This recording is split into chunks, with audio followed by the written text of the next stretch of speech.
Hello guys, welcome to our channel. నేను మీ anchor Teja. ప్రస్తుతం మనతో పాటు మాజీ హోంమంత్రి మైసూర్ రెడ్డి గారు ఉన్నారు. ఆయనతో మాట్లాడదాం. నమస్కారం. నమస్కారం సార్. వైఎస్ఆర్సిపి కీలక నాయకుడు మాజీ మంత్రి విజయసాయి రెడ్డి గారు తీవ్రమైన ఆరోపణలు ఇప్పటివరకు కూడా ఎదుర్కొంటున్నారు. ఆయన ఒక రకంగా ప్రెస్ మీట్ కూడా చెప్పి దానిపైన స్పందించారు. అయితే ఎవరైతే ఈ శాంతి ఉన్నారో అతని మొదటి భర్త ప్రెస్ మీట్ పెట్టి విజయసాయి రెడ్డి గారు ఖచ్చితంగా డిఎన్ఏ టెస్ట్కి రావాలని చెప్పేసి అంటున్నారు.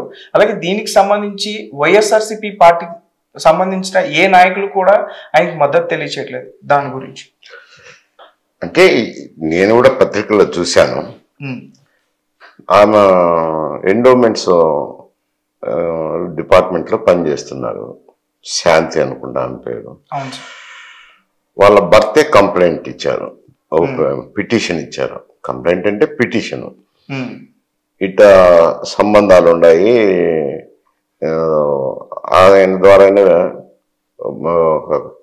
డెలివరీ కూడా అయింది, మగబిడ్డేమో అనుకుంటా, మగబిడ్డ జన్మించినారని చెప్పి ఒకటి వాళ్ళ భర్తే ఇచ్చారు.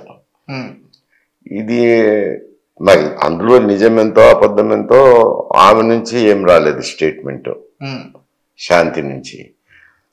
తర్వాత విజయసాయి రెడ్డి గారు డినే చేశారు అనుకుంటా. కాకపోతే అతను డిఎన్ఏ టెస్ట్ అడిగిండొచ్చు భర్త గారు. అడిగితే ఏముంది, అతని డిఎన్ఏను టెస్ట్ చేయొచ్చు, వాళ్ళ భార్య డిఎన్ఏను టెస్ట్ చేయొచ్చు. ఆల్రెడీ డైవర్స్ సంబంధించిన పిటిషన్లు కూడా దాఖలు అయినాయి అనుకుంటా. సంబంధం లేదనుకోండి, రాదు. డిఎన్ఏ టెస్ట్ అతనికి టాలీ కాలేదనుకోండి, వాళ్ళ భర్తకు, మాజీ భర్త ఆబ్లిక్ భర్త అవుతాడు. అది టాలీ కానప్పుడు వేరే పర్సన్ అనేది వస్తుంది. వేరే పర్సన్ వచ్చినప్పుడు ఒకవేళ ఆరోపణలు ఎదుర్కొంటా ఉండే వ్యక్తి, అంటే ఇవాళ భర్త నుంచి ఆరోపణలు ఎదుర్కొంటున్నాడు, అందులో నిజమెంతుందో అబద్ధమెంతో నేను దాంట్లోకి రావడం లేదు. ఆయనే ఆఫర్ చేయొచ్చు. ఇన్ని ముందు ఎందుకంటే గవర్నర్ తివారీ గారికి కూడా ఇటువంటి సమస్య ఎదురైంది. ఒక జెంటిల్మెన్ వచ్చి నేను తివారీ కుమారుణ్ణే అని అప్పుడు హెరిడిటరీ టెస్ట్ కూడా చేశారు, డిఎన్ఏ టెస్టులు చేశారు. అంటే ఆయన కూడా చేయించుకుంటే ఆయనకు సంబంధం లేదనుకో, తెలిపోయింది అనుకో, నిరాధారమైన ఆరోపణలు అవుతాయి. విజయసాయి రెడ్డి గారి మీద ఆరోపణలన్నీ నిరాధారం అవుతాయి.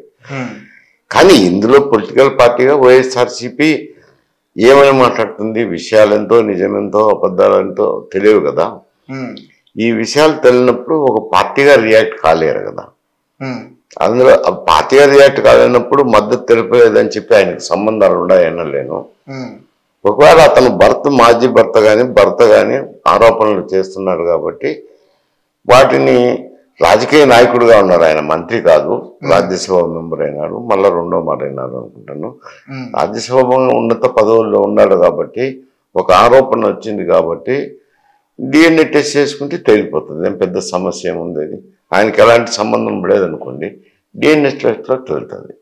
ఓకే, అంటే ఒక రకంగా అంత హోదా తెచ్చుకున్న ఆయన ఒక డిఎన్ఏ టెస్ట్కి వెళ్తే అతనికి మళ్ళీ రాజకీయంగా ఇబ్బందులు ఉండే అవకాశం ఉంటుంది కదా. అంటే రాజకీయంగా ఇబ్బందులు అనేది కాదు, ఒక ఆరోపణ అయితే వచ్చింది. ఎవరి నుంచి ఆరోపణ వచ్చిందంటే ఆ ఎండోమెంట్ ఆఫీసర్ అయినా భర్త అనుకోండి, మాజీ భర్త అనుకోండి. ఎందుకంటే డైవర్స్ కూడా వాళ్ళు ఆల్మోస్ట్ సిద్ధపడినారు.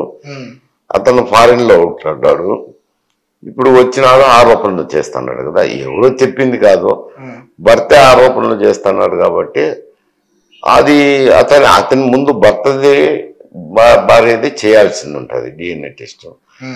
అది మ్యాచ్ కాలేదనుకో వాళ్ళ భర్తకు, తర్వాత వేరే వారి వల్ల సంతానం కలిగిందనేది నిరూపణ అవుతుంది కదా.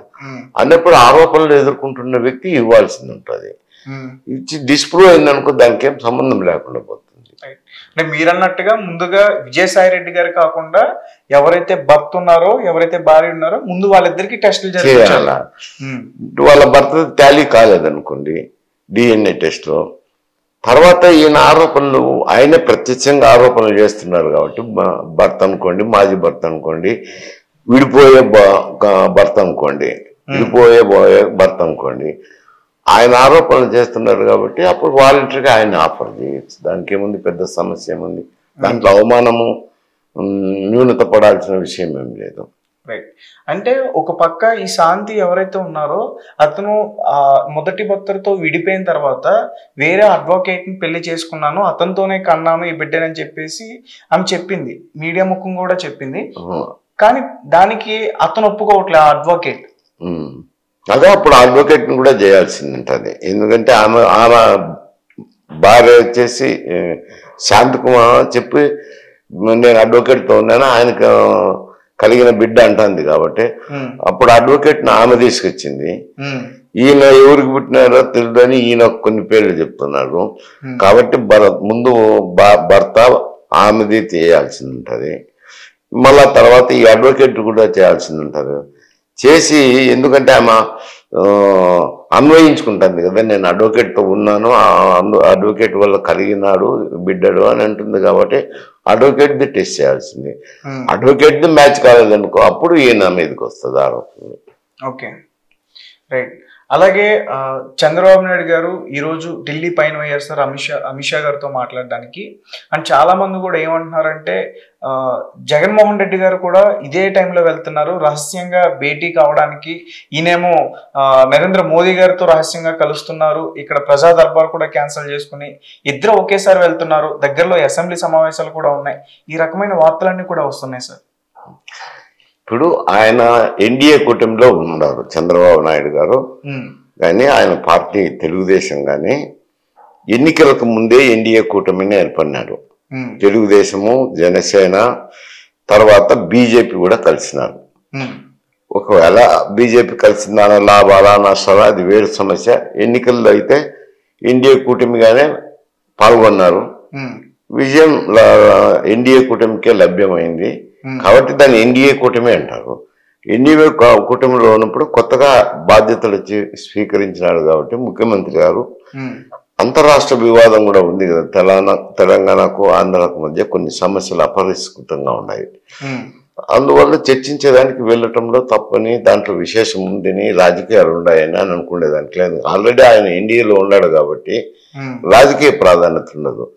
ఈ సమస్యలు ఉన్నాయి కాబట్టి స్టేట్మెంటే ఇచ్చినారు కాబట్టి మీ సమస్యల పరిష్కారం కోసం కేంద్ర ప్రభుత్వం దగ్గరికి వెళ్తున్నామని. ఇక్కడ ముఖ్యమంత్రులు కలిసినప్పుడు కూడా ఆయన అదే ఆఫర్ చేశారు చంద్రబాబు నాయుడు గారు. ఏమని, ఈ రాష్ట్ర సమస్యలు కూర్చొని పరిష్కారం చేస్తాం ముందని చెప్పి ఒక 50 సమస్యలు అధికారుల కమిటీకి, ఒక 20 సమస్యలు మంత్రుల కమిటీకి ఇచ్చినారు. అవి పరిష్కారం అయినట్టు ముఖ్యమంత్రుల దృష్టికి తీసుకురండి, పరిష్కారం కానీ ఇద్దరం కూర్చొని పరిష్కరించుకుంటాం. అంతకు ఏదన్నా ఎన్డీఏ ప్రభుత్వం యొక్క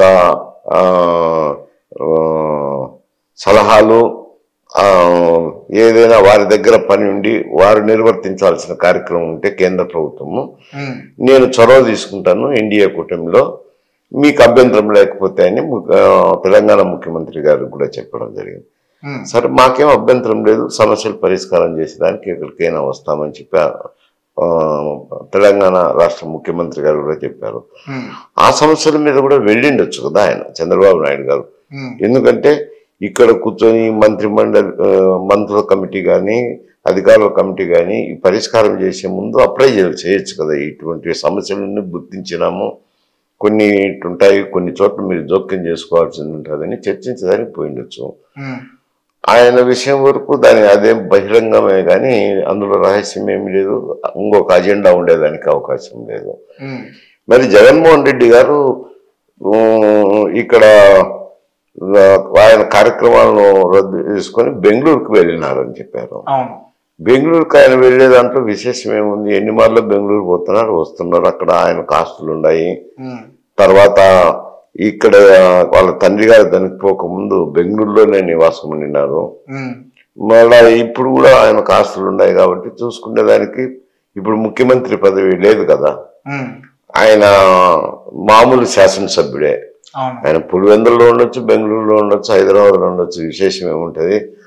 ఆయన ఢిల్లీకి ఇప్పుడు రహస్యంగా పోయినారనేది మీరు అనేది, అంత రహస్యంగా పోవాల్సిన అవసరం ఏముంటుంది, కేంద్రంలో కలిసొచ్చు. ఆయన యాజ్ ఎమ్మెల్యేగా వెళ్ళి, ఒక మాజీ ముఖ్యమంత్రిగా వెళ్ళి ఎవరినైనా కలిసొచ్చు, కలిసేదానికి ఏముంది, దానికి సమస్య లేదు. దాంట్లో నుంచి అంతర్లీనంగా చూడాల్సినట్టు ఇప్పుడు ఏమి లేవు. ఎందుకంటే ఆయన ముఖ్యమంత్రిగా ఉండి కలిసేటప్పుడైతే ఏదన్నా రహస్య జెండాలు ఇటువంటి ఉంటాయి. ఒక శాసనసభ్యుడిగానే గుర్తించాల్సిందే, ప్రతిపక్ష నాయకుడు కూడా కాదు. అందులో విశేషం ఏముంటుంది? ఒకవేళ కలిసిన ఈ దినం బెంగళూరు నుంచి రేపు ఢిల్లీకి పోయి బీజేపీ నాయకులతో కలవచ్చు, మాట్లాడచ్చు. దాంట్లో తప్పు అనేది, విశేషం అనేది చూడాల్సిన అవసరం లేదు, రహస్యంగా కూడా వెళ్లాల్సిన అవసరం లేదు. ఓకే, అంటే జగన్ గారి మీద చాలా వరకు ఆర్థిక నేరస్తులు అని చెప్పి కేసులు ఇప్పటి వరకు చాలా ఉన్నాయి కదా సార్, దాని గురించి చర్చించడానికి వెళ్ళారని చెప్పేసి కొన్ని ఆరోపణలు వస్తున్నాయి. ఇప్పుడు అవి ఈనాటి కేసులు కాదు, అవి గతంలో ఆయన ముఖ్యమంత్రి కాకముందే సిబిఐ వారు ఎంక్వైరీ చేయడం జరిగింది. ఆ కేసులను కొన్ని అభియోగాలు చేస్తూ సిబిఐ కోర్టు ముందు కూడా రావటం జరిగింది. అవి విచారణ జరగాల్సిన అవసరం ఉంది, ఇంకా విచారణ జరగలేదు. ముఖ్యమంత్రిగా ఉన్నారు కాబట్టి కొంత డిలే అవుతాయి. ఇప్పుడైతే సిబిఐ కోర్టు కూడా ఒక దృక్పథం తీసుకున్నారు, ఈ శీఘ్రగతిన ఈ పరిష్కారం చేయాల్సిందే, విచారణ జరగాల్సిందే అని ఒక నిర్ణయానికి వచ్చినారు. నిర్ణయానికి వచ్చి జరుగుతున్నది న్యాయ విచారణ జ్యుడిషియల్ రివ్యూ జరిగేటప్పుడు ఇప్పుడు కేంద్ర ప్రభుత్వం ప్రమేయం అనేది తక్కువ ఉంటుంది. ఇప్పుడు ఆల్రెడీ ఆయన గతంలో ఎన్డీఏకే మద్దతు ఇచ్చారు. చాలా కాంట్రవర్షియల్ బిల్లులన్నీ వచ్చినప్పుడు కూడా 4-5 కాంట్రవర్షియల్ బిల్లులో కూడా ఎన్డీఏ ప్రభుత్వానికే మద్దతు ఇచ్చారు. ఇప్పుడు కూడా వాళ్ళ పార్లమెంట్ నాయకులు మేము అడగకపోని ఎన్డీఏకే మద్దతు చేస్తామని చెప్పారు కదా, దాంట్లో బహిరంగంగానే చెప్పినారు, ఓపెన్ గానే చెప్పినారు. కాబట్టి ఆ సమస్యను మరో కోణంలో చూడాల్సిన అవసరం లేదు.